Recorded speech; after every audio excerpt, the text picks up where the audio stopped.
All right. Come on, Carol, you can get there. I'm sorry, when you got short tree trunk legs, these chairs are, and then they're fabric, so it grabs the fabric on your pants too, so you're scooting All around. right, this and is your a pants are going personal up. situation we got going on. Nice to meet everyone. Yes. I have short tree trunk legs. All right, board, we ready? Yes.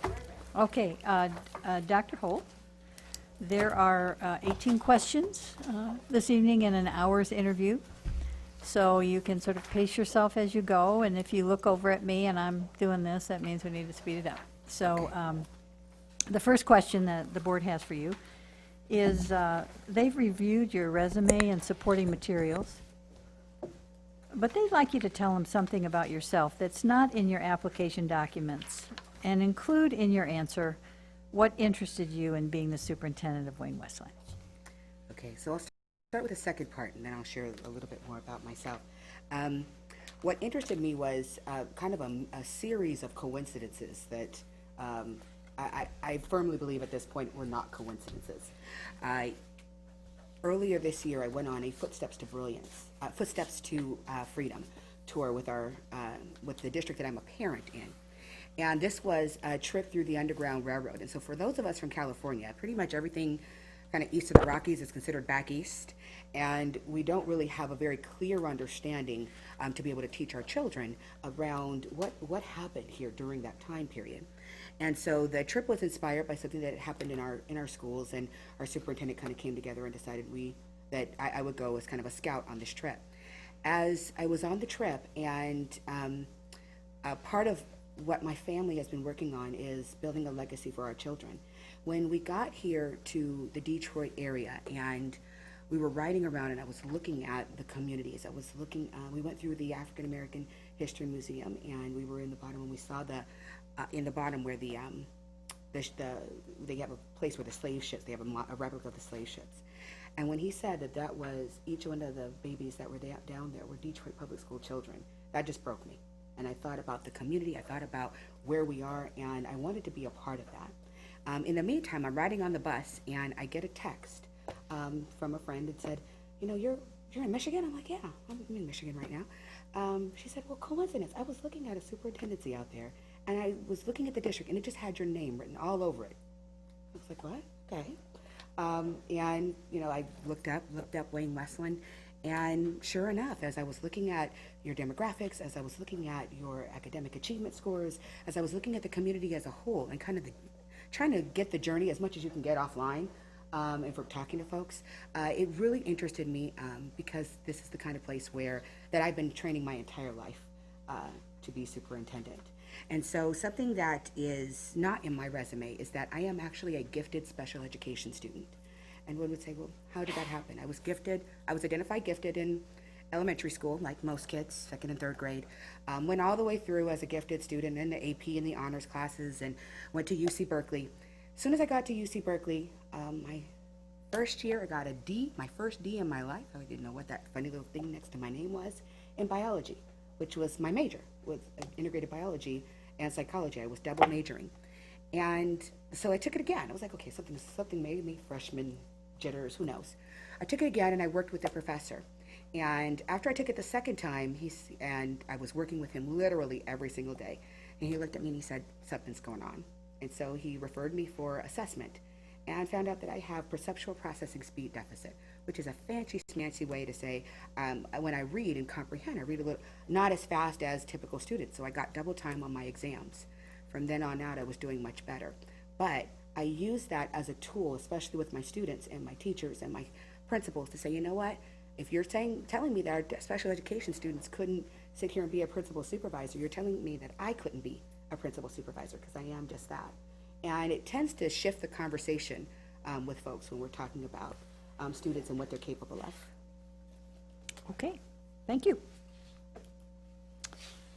Could you give some examples of how you would maintain visibility and accessibility with staff, parents, and the community if you were selected to be the superintendent?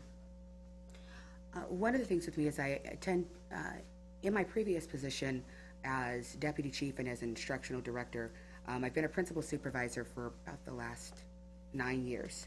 And I take pride in the fact that I've been able to visit each of my schools, even when I had upwards of 17 schools under my tutelage. I visit my schools each week.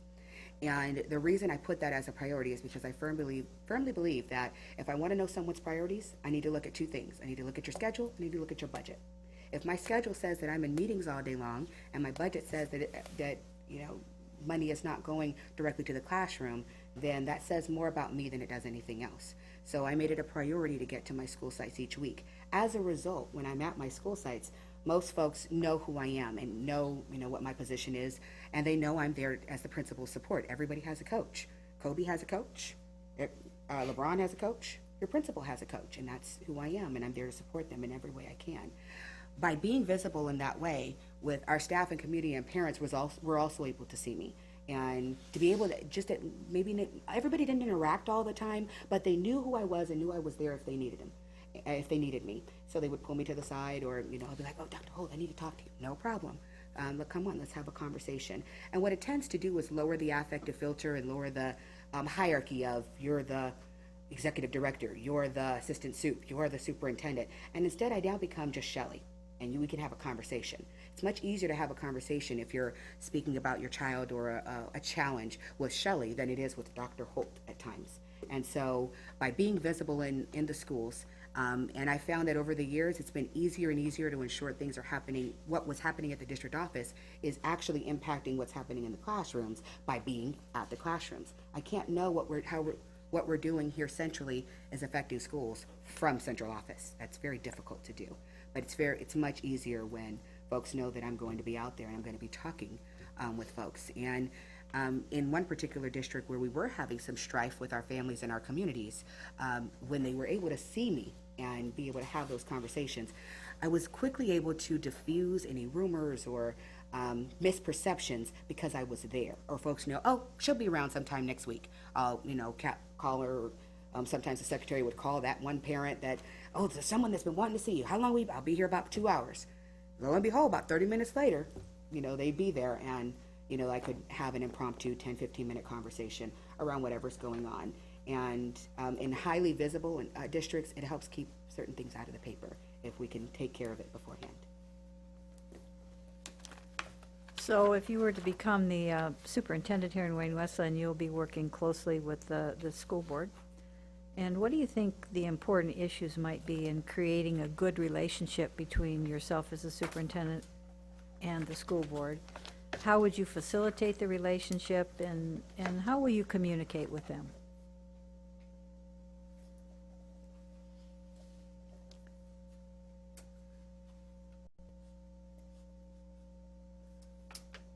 Okay.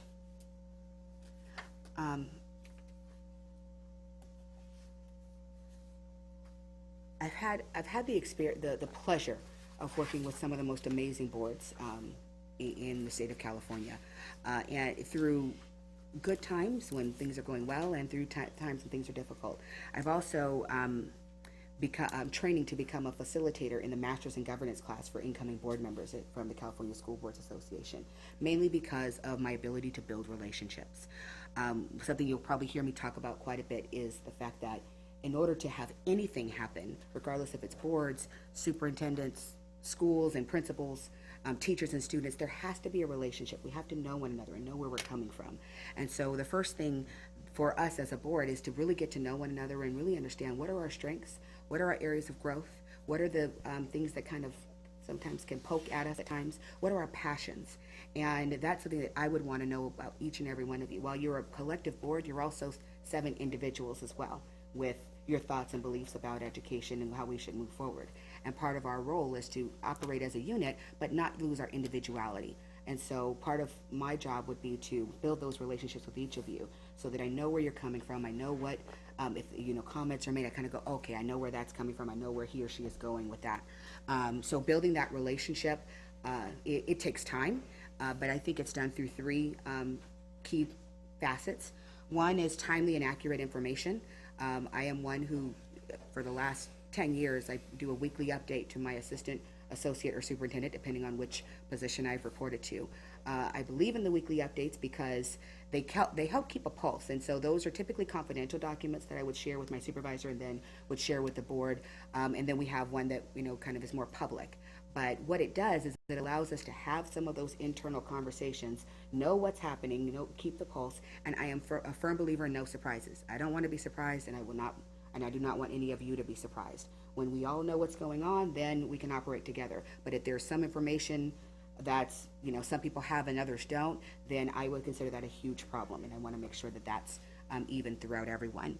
Secondly is transparency. You can't get this far in this business without being transparent, in my belief. We have to be honest about what's happening. We have to be honest about what the data is saying, and be honest about how we're going to approach some of these challenges and celebrate these successes within our schools. So being transparent about what's happening, about what our thoughts and beliefs are within our team is going to be critical. And the other one is just flat out honesty. If it's going well, I'll say, hey, it's going well. If it's not going well, I'll say, we have a problem, or we may have a potential problem, and this is what they are, and these are the various solutions or proposed solutions that I'm considering, and having input and working together as a team with that. Thanks. Describe your experiences with strategic planning from initiation to the completion of outcomes. Oh, wow, okay. So I've experienced strategic planning starting as a teacher, and I've taught at charter schools, I've taught at public schools. The first time I experienced strategic planning was as a teacher, particularly when we were moving towards a climate and culture system. This was back when PBIS was kind of getting itself off the ground, and so I was that was my first experience with strategic planning, was planning how to roll out PBIS, and I was the 6th grade level chair. This was back when I was teaching 6th grade. Since then, I've also had experience with strategic planning as an assistant principal, a director, and assistant superintendent. So I've had quite a wide range, depending on which part of the process I was in. So from initiation to completion, starting with the idea. When there's an idea or there is a problem from wherever it may come. I'm a firm believer in regardless of what our emotions and our cardiac assessments may be, we need to go to the data and see what the data is telling us. That could be perception data, could be qualitative based on what our community views. It could be our actual student achievement data. It could be suspension data, referral data. It depends on what the challenge is. But we need to begin with a review of the data and really a true assessment of what our needs are within that particular area. From there, one of the tactics I'm most proud of was when I was in Seaford, which is a little town in Delaware. And I came there, and the first thing I was asked to do was to restructure the high school and the middle school, just completely restructure it. And that was actually the directive. And I was like, okay, well, how would you like it restructured? Like any kind of, just said, I just want it needs to be different. So after we reviewed the data, we actually brought together some community forums, and we had them at the local churches. So I visited about 4 or 5 churches. I can't remember exactly how many churches it was, but it's about 4 or 5. And we held community meetings there where we talked exactly about what should the restructuring of the high school look like. Coming in brand new to a new district, I realized that I am going to be the one who knows the least about the district. I may know quite a bit about education and how to move the dial on students and student achievement, but everyone in this room is more of an expert on Wayne Westland than I am. And so I have to honor and hone in and channel that knowledge and then juxtapose it with what we decide as a board how we want to move forward. So getting that feedback and attaching it to the needs assessment is kind of, it takes a while. It usually takes about 3 to 6 months just to do that feedback piece where you're getting the input from the community. And what I did was I put those results into the newspaper, the raw data, just exactly what was said at those meetings. And for this particular district, that was a huge step because in their eyes, a lot of things have been happening behind closed doors, and then poof, kind of a program shows up. In order to make sure that doesn't happen, we put it out there publicly. And what it enabled us to do was to build some trust back into the school district and that we were listening to the community. From there, we set up a series of committees, and It depends on what the committees are. I do really appreciate the strategic plan process I saw that occurred here in Wayne Westland, where you had various ad hoc committees and superintendent advisory committees, and that's exactly the way we have to do it, where we have multiple facets of committees that are reviewing and creating the plan together. From that plan, when we have the strategic goals and you get to the plan, then we have to get to the actual action steps. Once we get to those action steps and they are decided upon and we assign someone to them, that's, in my opinion, when the real work begins. Because now we know what it is that we are set out to do and what our goals are. We know how we want to achieve them. And it's our role now as district office and school sites to now implement the vision that we came up with collectively as a community. Moving forward, once we've started to implement, part of my role as a supervisor and a monitorer of or evaluator of the effectiveness of the plan is to have periodic check-ins to see where are we going, how are we doing, and what the next steps are. And so as we look at our strategic plan currently, and even with my current district, that's where I have either weekly, bi-monthly, or monthly meetings, depending on the group and depending on the goal, to discuss where we are, how we're doing, and how close we are to meeting those goals. Then that information is transferred to our school board and district office officials through the weekly updates or through our workshops or committee meetings, so that we all know what the process of the plan is and where we are. If things aren't going well, we can do better at them. If they are, we can celebrate them. Thanks.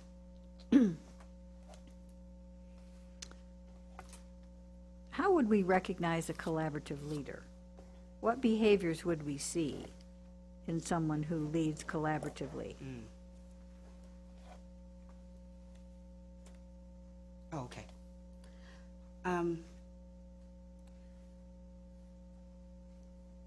For me, a collaborative leader is one who listens before you speak, listens more than they speak.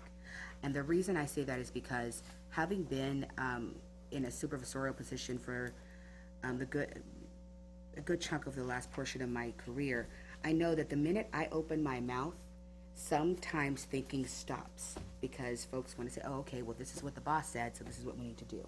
And so I feel like as a leader, and to truly be a collaborative leader, I have to oftentimes take a back seat and truly listen to what the input is of everyone else around me, and listen to what it is that they're thinking, what's on their heart, what data may they need to help shift their thinking or to illuminate what misperceptions might exist. So for me as a collaborative leader, I believe that we have to listen. I have to listen in particular to what everyone is saying. Secondly, using that information to build our next steps and ensuring that people feel heard even when we don't go in the direction that someone may be very passionate about.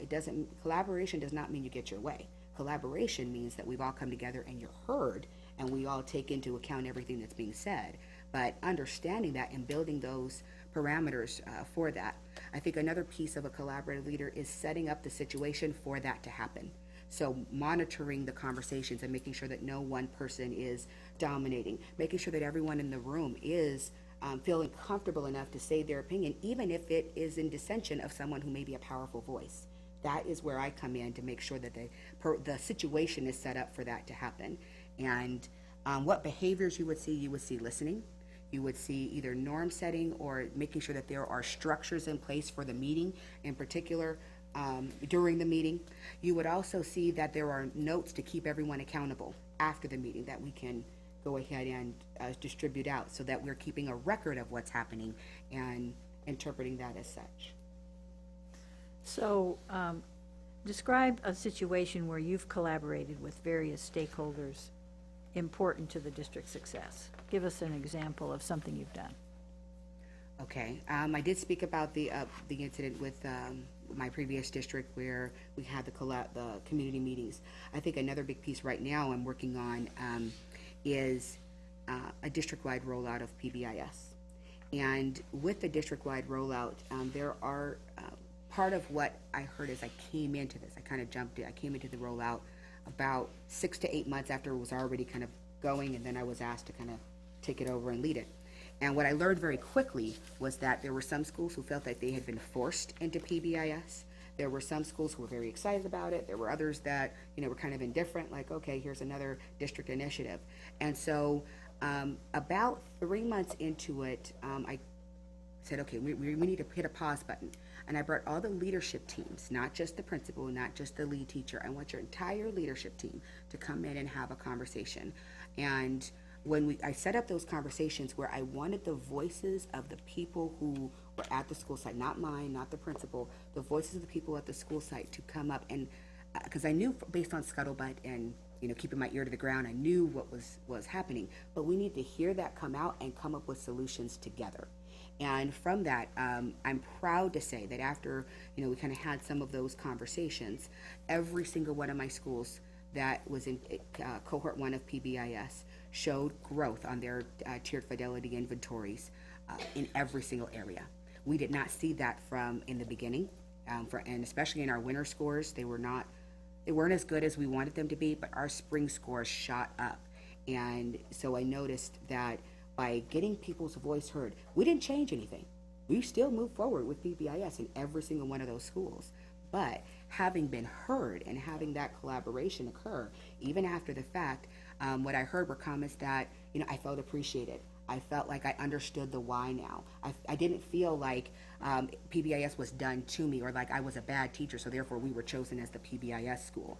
And we did have to dispel some myths because folks had some beliefs out there that just weren't true because they just didn't know. But in that spirit of collaboration, we were able to move forward, and those schools are still performing very well with PBIS, actually. Budgets can be seen as moral documents.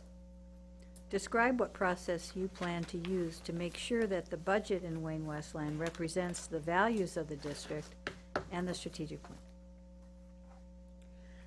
So what I've noticed in the strategic plan and the budget is that, as I've kind of been reviewing them, is the strategic plan was completed last year, and as we really need to look at how we can, not necessarily need to, but how we can better align exactly what's happening in our strategic plan with the budget in a very public way.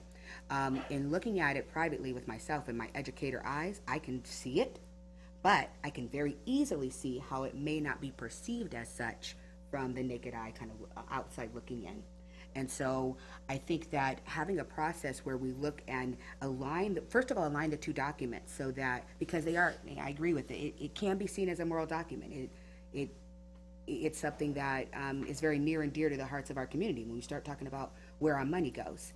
But having those two having the budget document aligned to the strategic plan in a very clear and succinct and streamlined fashion, I think would help us with the messaging around our strategic plan.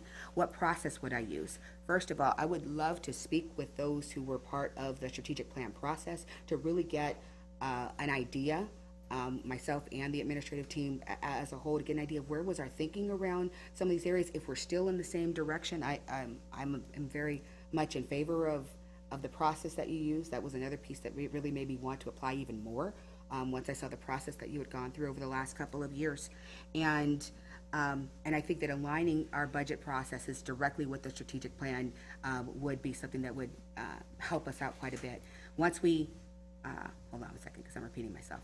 My mouth is not moving as fast as my mind, so give me a second.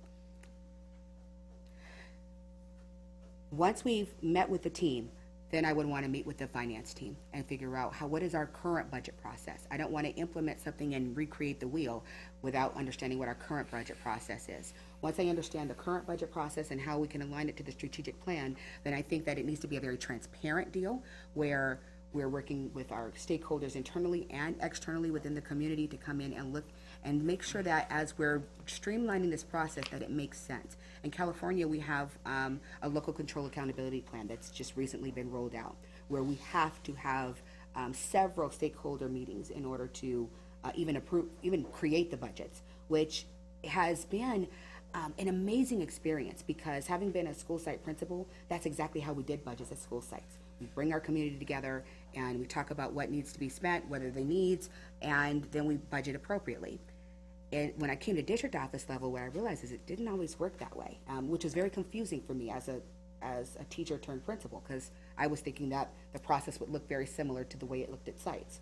Now in California, our process looks like it does at sites. So I would want to mimic something along those lines so that our community is part of the process, our teachers and our principals understand how we spend our funds and why we spend them in the way that we do.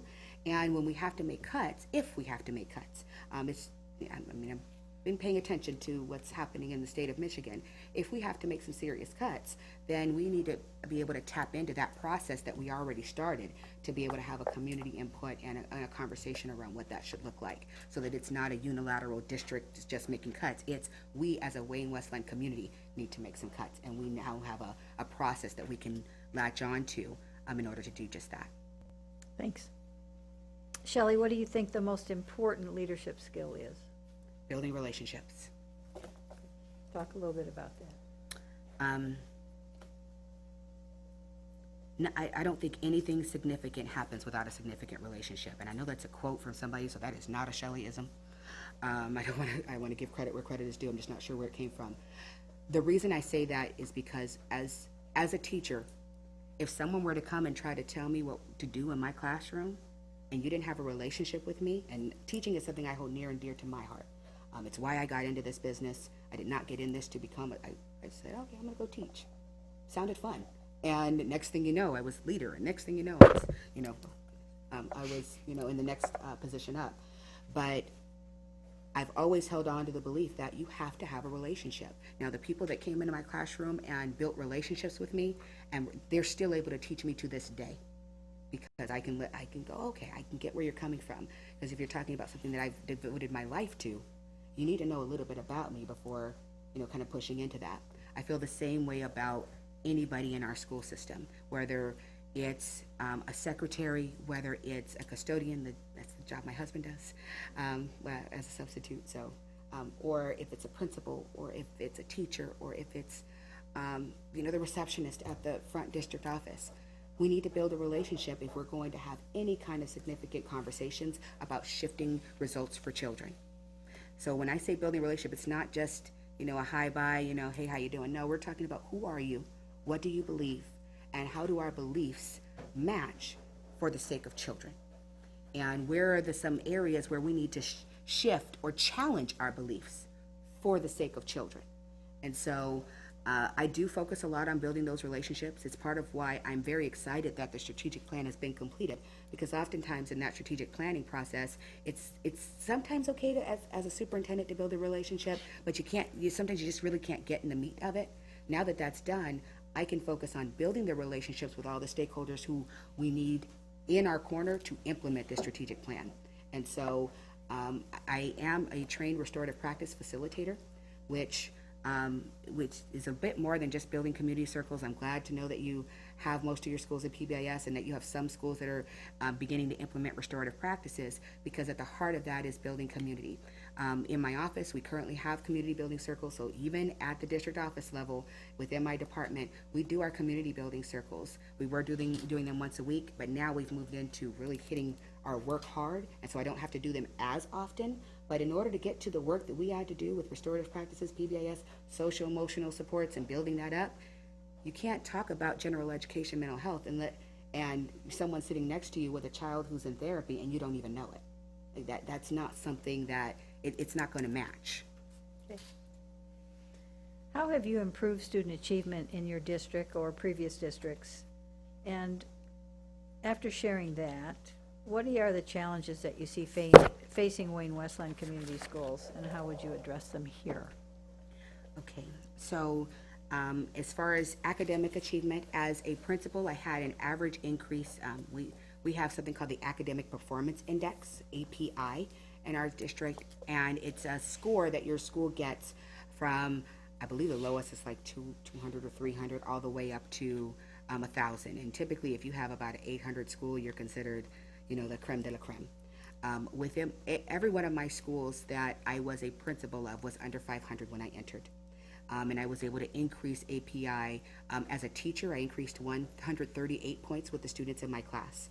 And to give you a litmus test, or not a frame of reference, typically schools raise about 20, 30 points a year. That's about average. Some some of your higher end schools, like when I was a supervisor of a school that was already at 777, I was very happy to maintain that 777 as a support provider. But as a teacher, I increased to 138 points. As a principal, my ranges each year were, the lowest range I had was 38 points in a year. The highest I had was 70 points in a year. Which is considered astronomical growth when you're talking about, you typically you have between 10 and 15 points, 20 points, something like that per school year.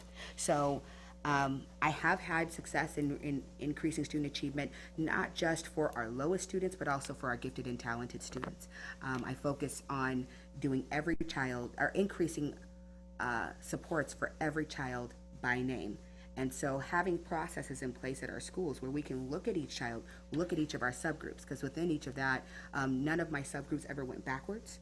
I tended to have a higher percentage of increase with my Hispanic Latino students than I did with some of my other subgroups, which I thought was kind of interesting, but I couldn't always put my finger on what exactly it was. My white subgroup always increased no less than 50 points, so I saw that whatever it was we were doing, depending on the school or the district situation, it was moving student achievement from one level to the next. And for our African American subgroup, which I have studied in depth, I would say that my growth would go Hispanic, white, and African American. So growing that subgroup, it is a challenge, but it can be done. My African American subgroup never grew less than 40 points. So it would go my Hispanic, white, and then African American. Then I would also look at my special ed, my gifted and talented, and my EL subgroups. And within each of those subgroups, always had significant growth, what they considered significant growth.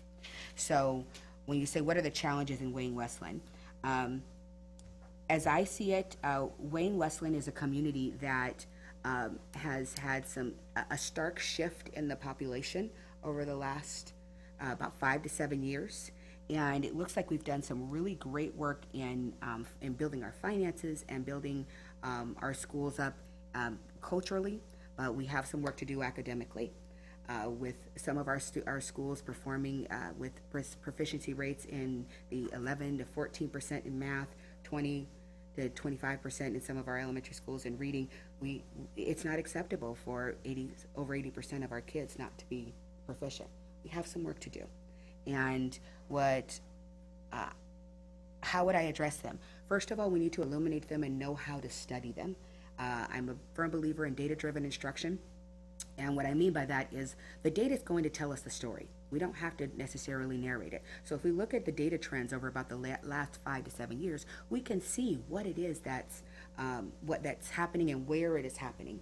And teaching people how to look at data at all levels of the organization is critical to help them think about it. Shelley Holt is not going to come here with all the grandiose ideas from California about how to shift Wayne Westland. What I can do is build the skill sets of folks that are within the district to say, okay, how will we look at this data?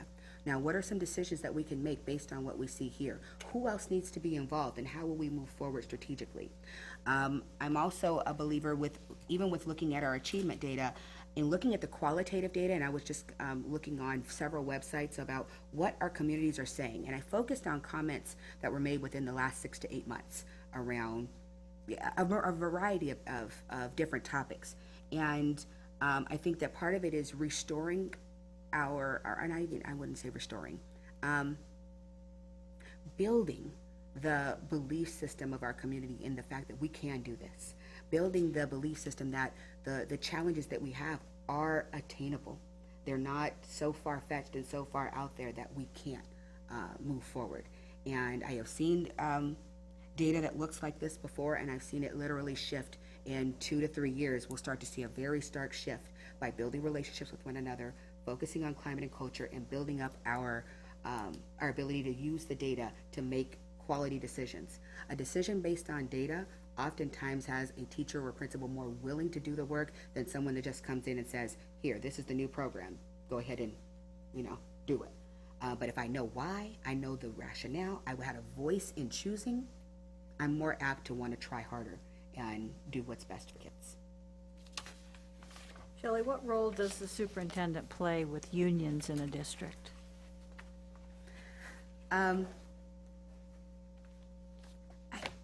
I smile because I feel like that's that's my right and left hand. When I look at my who we have on campus, right now in the district I'm in, we have a teachers union and a police union, and as we have our own internal police department, and we have our steel workers. And every decision that we make, because right now I'm in charge of climate and culture, and there's no way I can have a conversation around climate and culture and what we're going to do to shift school sites without talking with our FTA representative and seeing what do we think is happening, how are we going to move forward together. Same thing, bringing our classified staff into it and our police. And I'm not sure, I was looking to see if you had an administrators union. I wasn't totally able to see in LA Unified we had an administrators union as well. So what I think the role of the superintendent is to ensure that all voices are heard and no one is dismissed. Just because a problem is not important to you, because it applies to this group over here, that group over here, does not mean it is not important. And my job is to make sure that all of those voices are heard and that the conversations are had genuinely, not just token. I get passionate about this, but I don't believe in token saying, oh, okay, well, that's nice. No, what's the problem? Let's have a conversation about it. Not token leadership, but true, authentic, having those conversations, saying, where is this coming from? Why do you think this is happening? What do you think the best solution is? How did we get here? How did we get to this point? What was some of the history around that? And we're working with our unions. That's where we have a lot of that history, especially being new to the area. I'm going to be relying on each and every one of you, but also folks that have been here for 40 years and know what it is that our district has been through. That's the story that's going to help us move forward. And many of those folks are in our unions, and they are union leaders. So my role is to make sure the voices are heard. My role is to make sure that the contracts are adhered to. A contract is not to me, it's a very positive document. That is our agreement of how we're going to work together. And it's a very important process that we go through to get to that document. And ensuring that on all sides those contracts are respected, and if there are parts of those contracts that may not work for one side or the other, opening up those pieces in a way that is honoring as opposed to adversarial. That if there's an adversarial relationship with the union, I have to take responsibility for that as superintendent and fix it. Thanks. This next question is sort of about growth, learning and growth. What is your familiarity with the 5 dimensions of teaching and learning and the 4 dimensions of instructional leadership? And if that's not a system that you're familiar with, what are you familiar with in terms of growth? And as far as growth in teaching and learning and growth in instructional leadership? Right. Okay. So admittedly, I'm not familiar with the 5 dimensions or the 4 dimensions. I would want to know who the author of that is and study it. But right now, what we're focused on within teaching and learning is the instructional shifts through Common Core and how those instructional shifts manifest themselves in the classroom and how we have to shift our teaching and learning in order to accommodate the expectations of Common Core, which is the critical thinking, the real life dimensions, let me application. just be clear, the dimensions of teaching and learning and the 4 dimensions of instructional leadership are evaluation models that are used in the district for teacher performance. What are you familiar with? Oh, okay. That helps. So what I'm very familiar with is Carolyn Danielson's work on and her dimensions. I'm not sure if those are similar, but what she talks about are specific areas. In California, we have the California Standards for the Teaching Profession, and we have the California Standards for Leadership. And so within those evaluation documents, we have to evaluate over time how each teacher and each administrator is doing within those capsules, or depending on which system that we're in. And so a strategy I use to help leaders grow, one is, as a principal, just like I was in schools as an instructional director, I was in classrooms as principal, and building relationships was a core to that. And I've used something for the last at least 7 years. Paul Bambrick Santoyo has a book called Leverage Leadership, and he focuses on building those small chunks of feedback for our teachers and for our leaders, as opposed to giving a document at the end of the year that It's kind of in a very summarizing form, and that's after one observation or two observations. That's the typical format. You do an observation, two observations for newer teachers, one observation for our veteran teachers. That's the way we work in California. And at the end of it, you have a meeting and you give the person the document. I've taken a very different approach. As opposed to putting the emphasis on that end of year document, I put the emphasis on those constant meetings that we have on a regular basis to focus on small chunks of growth. So for example, if I'm working with a principal and they have some challenges in, let's say it's mathematics, and in particular it's they've noticed that there hasn't been a lot of conversations happening in the math class. It's more of, teachers up there teaching, students are there taking notes. At the end of the class, you say, do page 355, numbers 1 through 20, the kids leave, and acabó. But as opposed to that kind of, if that kind of model is happening in a school, what I would work with the principal on is, okay, so what is one thing that we can do this week to address what's happening there? What's a small thing that we can do? So the administrator might say, well, you know what? Maybe I'll start with a conversation about with my teachers around a dialogue in the classroom and how to build that dialogue. And so we would have a conversation around how to help model how you would have that conversation with his teachers or her teachers. And then the next week I would come back and say, okay, how did that go? Oh, it went great. Oh, you know what? We had that conversation and it didn't quite go well. Then we plan for the next week until we get to a place where when we walk into the classroom, we see a shift in what's happening instructionally. What I found over time is that regardless if it's a principal I'm working with, a teacher, or a classified person, or a police officer at times, which is a very, very different way of moving the dial on behavior, getting those small chunks of feedback through a relationship as opposed to just fix the math scores helps people realize what's necessary and what's possible in small, concrete chunks. And I believe in this work so much so that I use it in my course as I teach new administrators, because what was happening in our district is we were getting administrators Shelley, that were coming Shelley, we have to go to the next question. Okay. We have 20 minutes left. Okay. And probably 8 questions. 8 questions, all right. Okay. Describe how you provide freedom to allow others to do their job, yet hold them accountable for the outcomes of their work. Operating within the social discipline window, high expectations and high support. You set the expectations for what people are expected to do. You offer support as needed and hold them accountable throughout the process. I tend to use weekly meetings with my staff that we do to kind of move from one level to another as we're holding people accountable. But I have very high expectations for folks. We write those down, we plan them out over time, and that's how we are able to hold people accountable. Because if we all agree to it, then we come back to it. My ends are very tight, but my means are very loose. So how you get there, but that you get there is critical. Okay. What's your experience with parents who choose another school district instead of their own? Why do they make these choices, and what can be done about it? I have extensive experience in parents choosing other school districts, both in my current district as well as in where I was principal, particularly when I was a middle school principal. I was brought in because there was a huge amount of flight from our more affluent. So at Bret Harte, there was, or it still is, a faction of the community that is very, very, very high affluent. We're talking about the $1 million homes. Literally on the other side of the tracks is Section 8 housing, and all of them came to my middle school.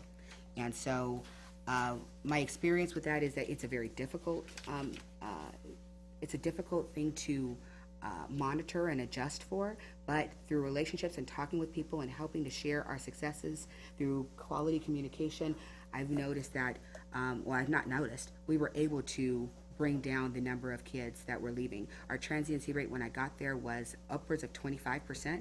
When I left, we were only at 10%, and that was after a year and a half. We were at 10% of our kids now that were leaving, as opposed to a quarter from the elementary to the middle.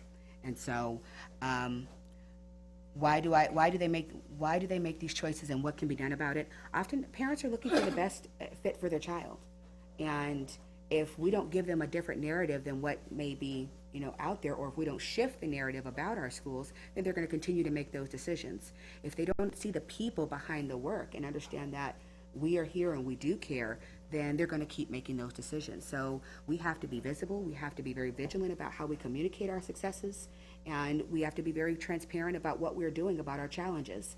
And if our community sees that we are doing something that's very pointed, and they understand that their children are safe in our schools. Most of the students that were leaving my school was because of safety. When they realized that their kids were completely safe, they stayed. And so oftentimes we think it's the instructional program or that great AP program. Most of the time, in my experience, it was safety. Okay. Considering your past accomplishments, what are some of the reasons for your success?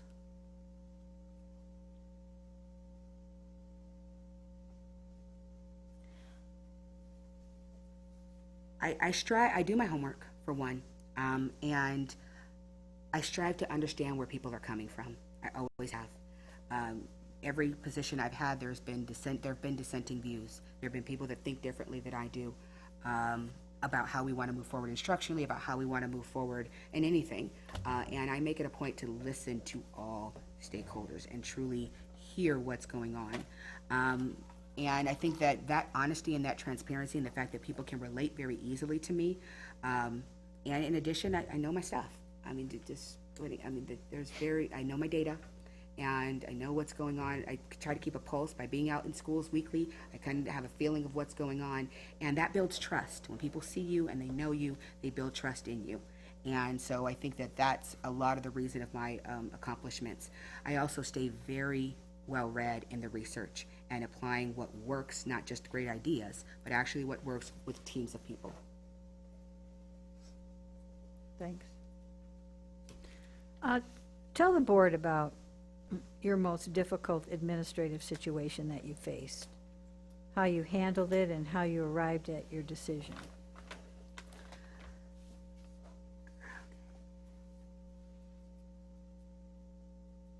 One of the most difficult situations I faced recently has to do with our LGBTQ population and AB 1266 and our bathroom and the gender-neutral bathrooms. And without going into too much detail, but in our community, it was a serious point of contention.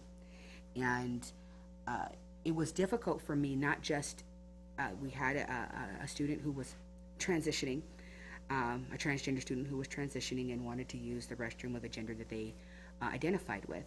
And it was difficult for me on two fronts. One, I had to get through my understanding of, first of all, what's happening here? What does all this mean? And so what I did was I consulted with a community organization called Reach Out.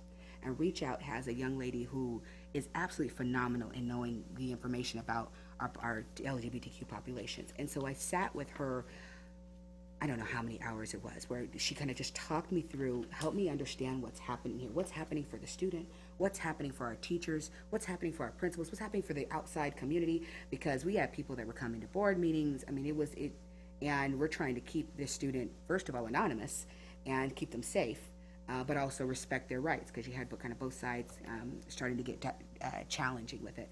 So what I did was,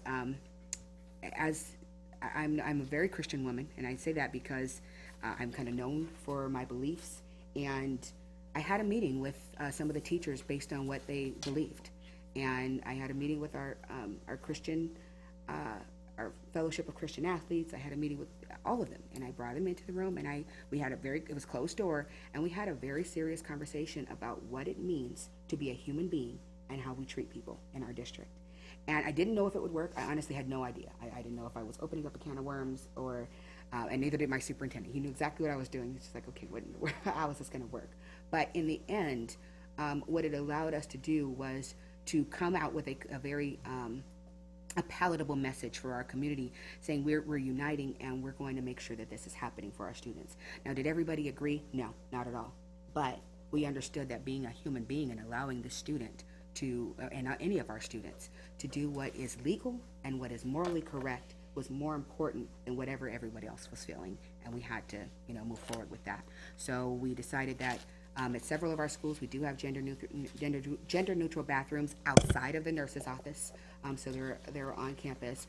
We had an increase in 50% of our GSAs within our district, and if you know my area, it's very conservative, very, very conservative area. So these are huge accomplishments that came out of a very, very tense situation. Thanks. If you were selected to lead Wayne Westland, you would be inheriting a strategic plan that has been both adopted and endorsed by the school board, staff, and community. Based on your research of the district and its strategic plan, what challenges would you face as a new superintendent, and what strengths would you bring to addressing the challenges? So one of the challenges I would, that does come up is the fact that I was not involved in the planning of this. So I'm implementing a plan that is from our community and that I wasn't a part of. And so how I would come into that challenge is, one, to understand the thinking behind the plan. I've read the plan in depth, but the plan doesn't tell me all the thinking and the conversations that happened behind all of the work that was happening. So I would want to know a little bit more about that. I really do believe that the plan was done in a way that is addressing the challenges that the data is saying that we need, while also acknowledging some of our strengths as a district. Another challenge is, as I was looking at the plan and I was looking at the accompanying school site improvement plans, or the school site plans, I noticed that the school site plans did not match the goals that we had in our strategic plan. So that would be something that is updating our school, figuring out what would be the process to update our school plans to match the goals and expectations of the strategic plan over time. And how I would, what strengths do I bring? First of all, it's building relationships. Secondly, it's a knowledge of having done strategic plans as a school site principal, as a director at a district level, and as an executive director. And I also bring a knowledge of many of the areas, particularly with socio-emotional and the instructional challenges in math and reading, and the shifts to our current standards. So I bring experience in having done those shifts at all of these different levels. How do you create a climate, if you're the superintendent, how do you create a climate that values diversity and inclusion? And give some examples of how you've done it in your past positions.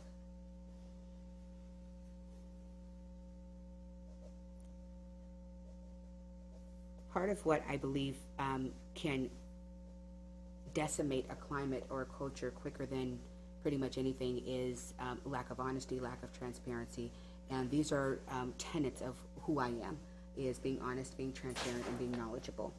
And so how do you create, I believe you create a climate that values diversity by celebrating the diversity that we do have, and being inclusive in all areas, not just the ones that seem to be more comfortable, but the ones that also seem to be uncomfortable.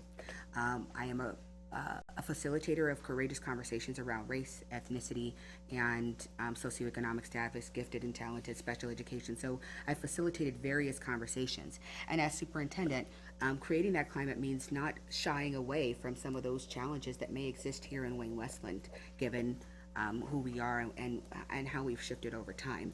And so creating a climate that values diversity means that we have to actually say that. And we have to be very transparent about that and create the forums to have the conversations. Because oftentimes when we are respecting diversity, there's one side that feels like there's gaining and there's one side that feels like they're losing. And if one side just feels like they gained and the other side feels like they lost, and that's where we leave it, then we've all lost. We have to show and have the conversations where we show everyone is winning, particularly our kids are winning when we can do this work together.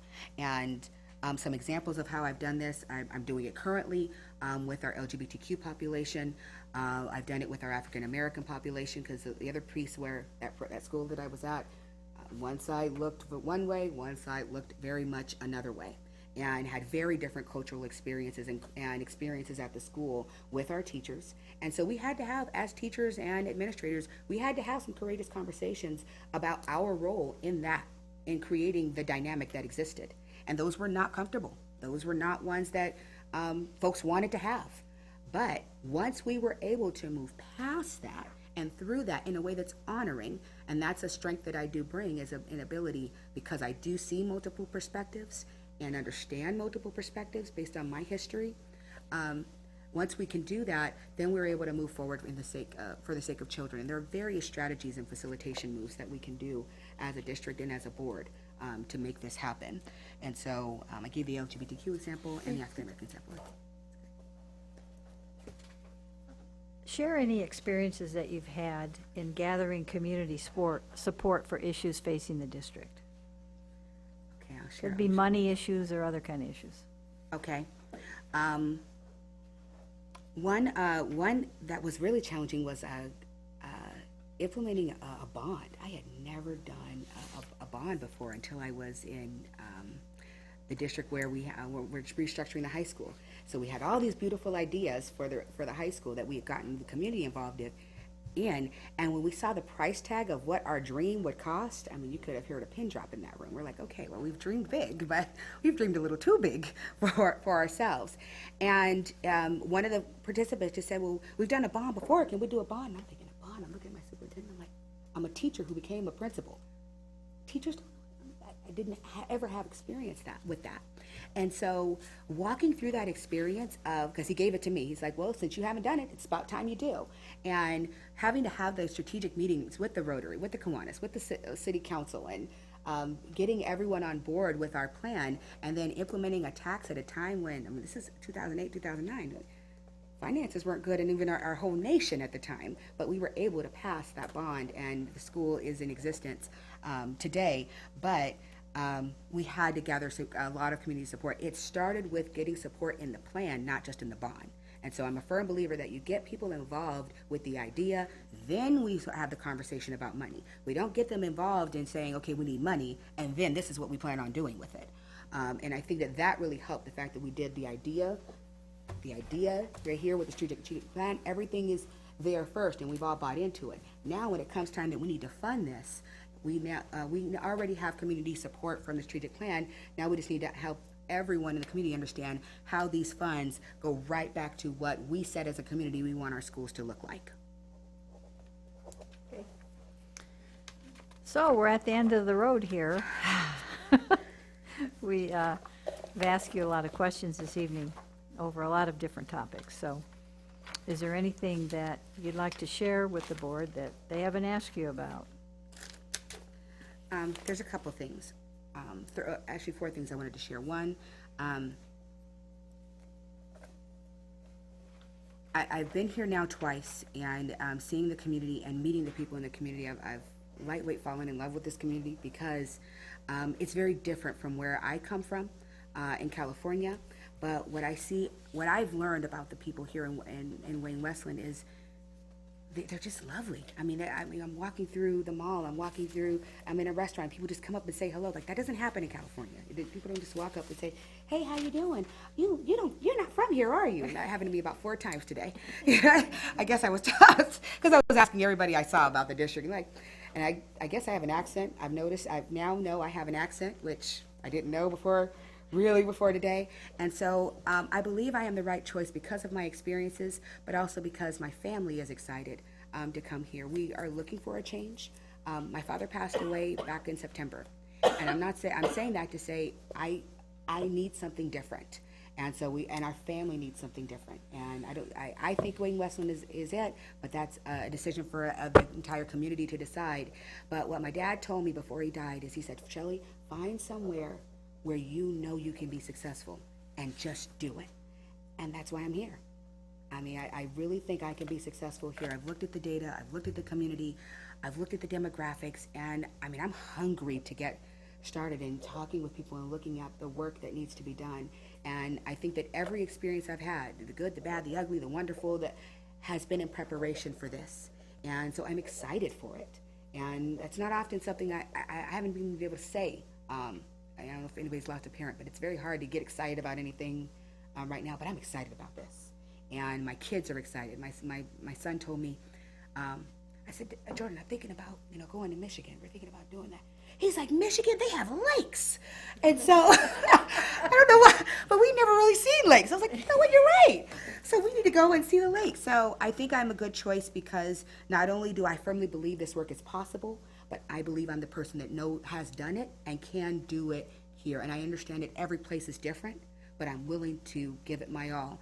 Secondly, I know in my resume, you can see I've kind of moved around a bit, and it's time for us to settle down. And that's why we're looking at, finding somewhere. I had to go back to California 5 years ago because of my dad. now that, you know, he's in heaven, we're looking for a place where we can truly build our roots, and our entire family is excited about it. And also, I know I'm different. I think different, I talk different, but my belief is about children. I believe in the people that are here to do the work. What I heard time and time again, or what I read time and time again in the reviews, was the teachers really care, but some of them may not know what to do. The teachers really care about us, but I think that there are some kids, you know, it was always the teachers really care, but I can do a whole lot with people that care about kids. I can do a whole lot, and I believe I can do that here in Wayne Wesley. Thank you. Thank you, Dr. Holt. Thank you. Oh, good, everybody can smile now. We're done. Dr. Holt, we also have snow. Yes, that's gonna be exciting. No. I know, it'll be exciting. It is, the wet, have you guys seen those mud rooms? Those are awesome.